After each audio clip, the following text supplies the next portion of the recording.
Hello guys and welcome back to my channel, and today I'm going to show you how you can delete your Wix website.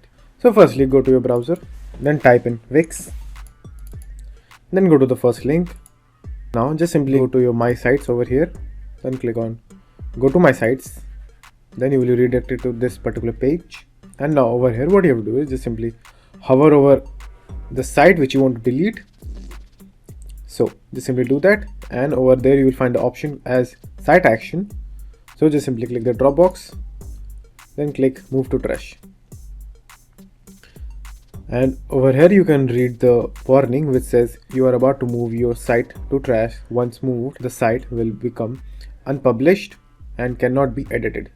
So if you're okay with this, just simply click on move to trash, and your website is now in trash. You can restore that website by going in trash, or to delete the website completely, just simply again go to trash. So for doing that, just simply refresh this page, and you will have the trash option because there is a site in it. So just simply go to trash. Now again hover over it, click on site action. Now over here you will have two options: restore site and remove site. If you want to restore, just simply restore it, or you can click over here as well.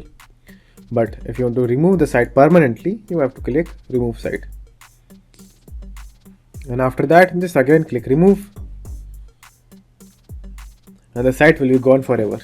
So that's it, and thank you for watching, and do like and subscribe to my channel, and take care.